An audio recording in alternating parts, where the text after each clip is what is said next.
13 points a game. Him and Jacob Ignacevic right there, 1 and 2 in the conference in points per game. But the way he gets his points down there, 66% from the field, it's almost automatic when he gets it inside the paint. This is down to 10 on the shot clock. Faulkner on the drive off the glass. We're tied at 2. The offensive end is another made bucket. I might go to zone here. West Georgia's not a great three-point shooting team, and right now every shot they're getting is inside the three-point line. Well, the 12-point lead, 3-0 lead, as that bucket is good by Ashby. Well, this Queens team, you're going to love to watch them if you like three-point shooting. They are fantastic from behind the three-point line, averaging almost 10 made threes a game as there's a nice give-and-go action. Lipscomb, Pollard really challenging Will Pruitt. Back to a 7-point lead for the Royals. I just think Lipscomb has got to attack more, got to go more towards the rim against, especially again, and here they do, because really that's a good pick and roll there. The rest of the team 0 for 6 from three-point land. Queens hasn't scored in just about 3.5 minutes. Lipscomb has missed their last 4 field goals and just hit one of their last 7. But if they hit one here, they'll take the lead for the first time. Let's see what they can do. Faulkner with it out top. Well, this is where you really need to go high-low with Faulkner. Wow, what a job. What a physicality. That's No, he stops inside, got to pitch it out. Does to Joe. Oh, he missed on the 3. Rebound, Faulkner, put back. And good by Pollard. As they nail their 9th three-pointer, 9 of 23 now. Lipscomb just 7 of 20. They average 10 a game. We told you they love to shoot the 3. Little strange that it was only Ashby early. Now the others getting involved. Pruitt drives, got among the trees, gives it off to Faulkner. Look at that finish by Harris. Offensive rebound and shooting it without even looking at the rim. There's our starting lineups for North Florida, presented by Performance Orthopedics. Obviously, Jalen Smith running the point up there, and Josh Harris, who is our impact player, will be looking for his battle down low against Faulkner. And Faulkner able to get inside. Someone we look for on their defensive side as well, as he's bringing the ball up the floor right now. Nice feed, nice finish. Faulkner on the board. Smith's not only the best assist giver and assist to turnover ratio man in the league, he's also can get down there and score on you as well. He's been an ASUN player of the week already once so far this season. Played at West Oaks Academy and then at Edgewater, where I actually got to call a couple of his games. Foul and 1. It's not the first or second one. We've been noticing that they've been going pretty fast on their offensive side, and they actually make 5 or 6 passes. The problem is they're putting the ball up so early in the shot clock. Have you been noticing that? Yes, and they move the ball so quick. Yeah. You know, it's hard for the defense to get. They're like right there. It's a third pass. They get a layup. So Faulkner. So the Ospreys 1 for their last 4 from 3. They're 3 of 13 in this game, Coach. You know, they're going to keep shooting it, and that's what they do, and they should keep shooting because it's capable, but they got to get the good looks. Don't shoot it with a man in your face. Ooh, nice little alley play right there. Up there. Exactly, right there. Murphy and Harris both for trying to get it. Kind of got to let each other know, I got it.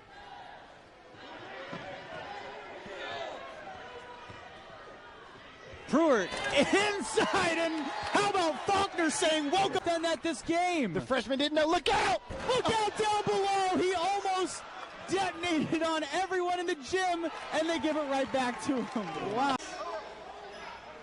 Again, JU applying full court man-to-man pressure. Zach Bell guarding the ball carrier. What we're looking for now early in this game is how are the officials going to set the tone on the physicality? Oh, how's that for in the back in traffic? Looking for a window. Going to take the shot over Wokage. And Faulkner's there to clean it up. Let's get out of hand if you're JU. You stay the course. You know, you don't want to lose your aggressiveness today. Powell with good defense on Spence. Spence has to throw it up.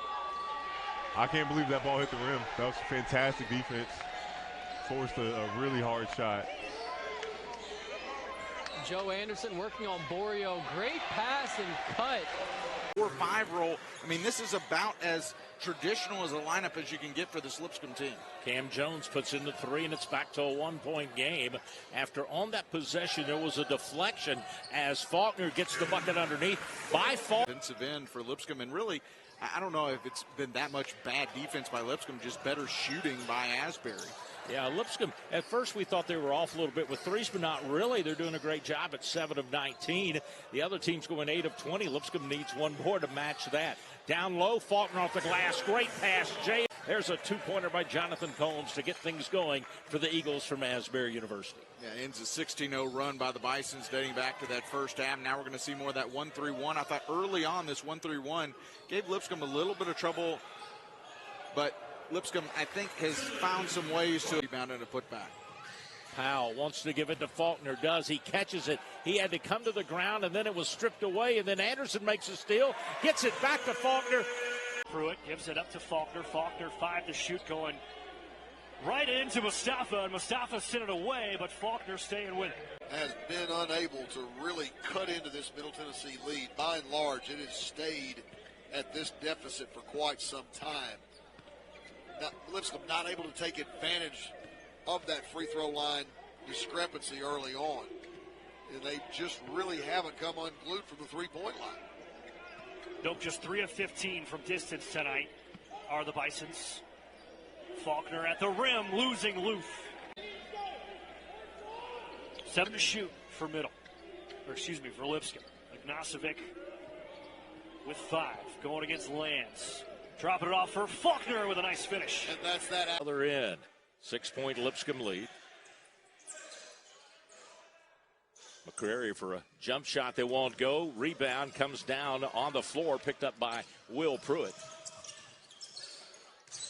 Faulkner driving. Got a little fake. Takes it off the glass. From Truett McConnell.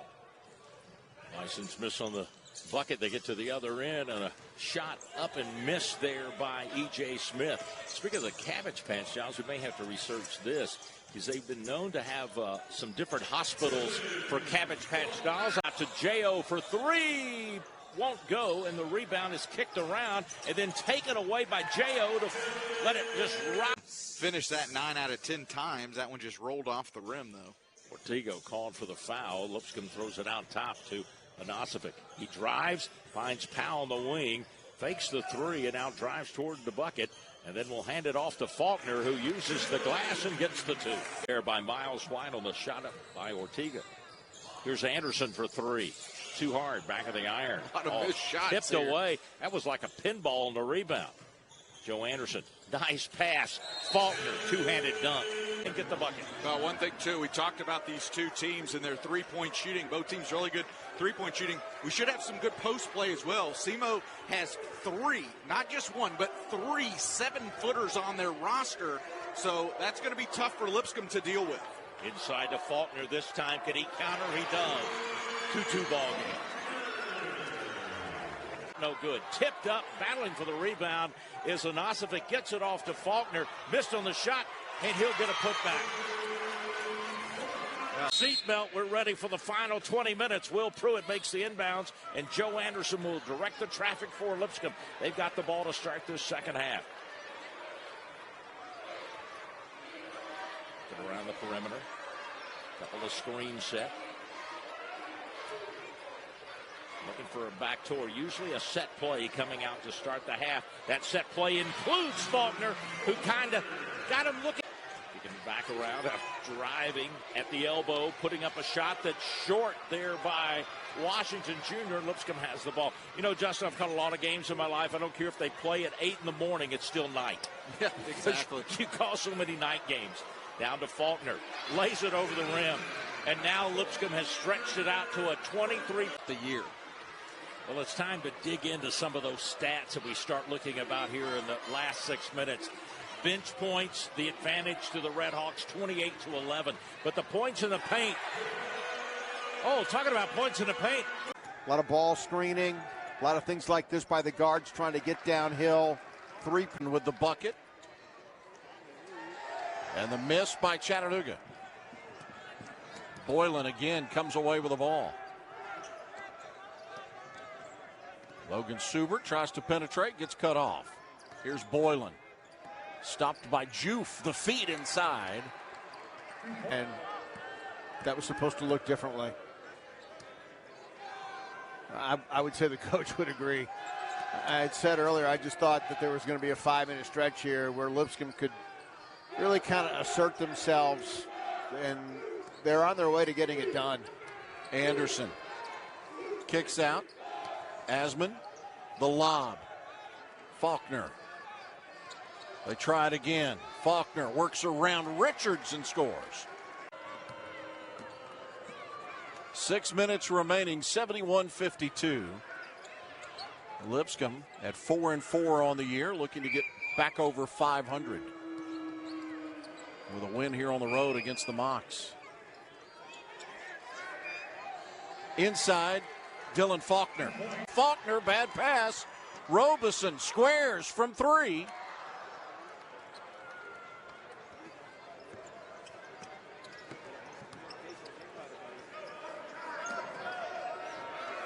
Well, now with 2.5 minutes to go,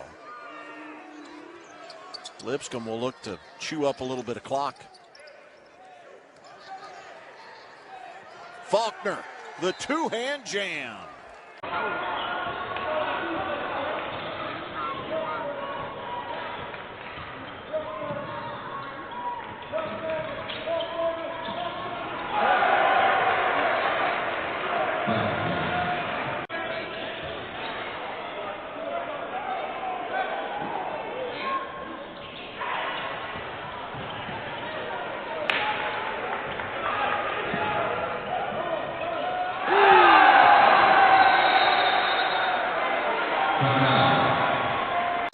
An early 2-1 lead. Oh, a nice give and go, but Faulkner can't complete. But you know what he can do? He can get his rebound. Played for Coach Mark Gottfried back in the day, and started his coaching at Cal State Northridge, where Mark Gottfried was located, and then has moved now to Jackson State, and has got this team. Jackson State picked preseason number 4 in the SWAC. Is a nice move in. McMillan, we're going to check in, get a voice from Patton Cookie's over in the stands a little bit over there, and he's going to tell us what he heard down in the huddle. Patton? Yeah, thanks, guys. Had a chance to listen to Coach Acuff's huddle at that previous media timeout. Said, we love our shots. What we can't do is overthink them. Keep taking it. You got to keep shooting them. Powell has to force one up, and he does hit the rim, and a great rebound and putback. That time it was Carissa on Ignacevic.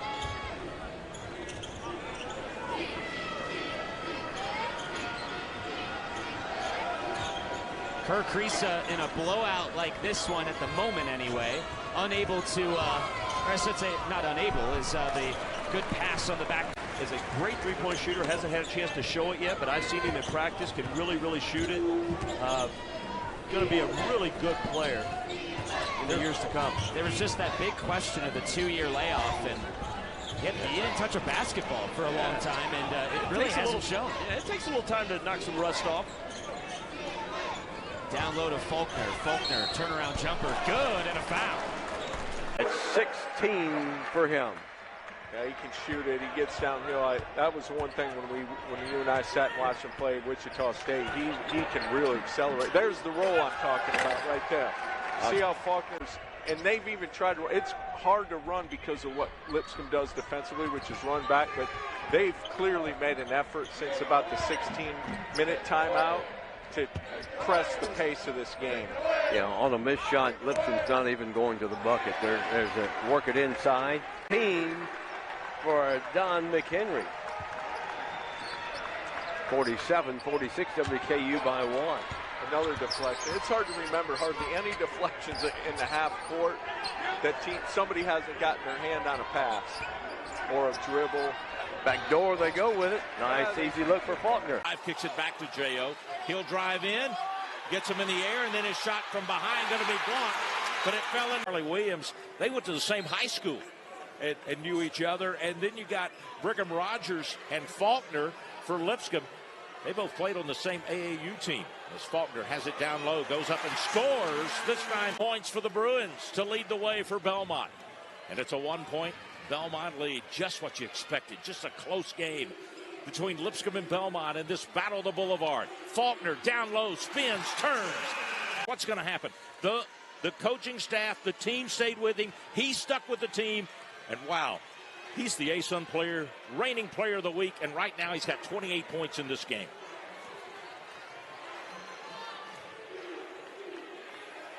Down low, Faulkner off the glass and good. And the pass play here. And the Bruins are within 6 with 2:29 to play. Still a lot of time in this one. And the Bisons will set and run here. You wonder how much air they're going to take out of. You got to be careful. It's a fine line. Yeah, you don't want to take much air. 6-point game, you got to be in attack mode. That's what I think too. Here's Faulkner down low. He will attack the rim and he will win. Up and good. Put in the book for Sam Oram. It's a 5-point game. Minute 47 to play. Anderson across the timeline. He wants to drive, kick it back out to Pruitt. Lenny Acuff giving instructions. Casey Alexander giving instructions. We're down to 10 on the shot clock and a minute and a half on the game clock.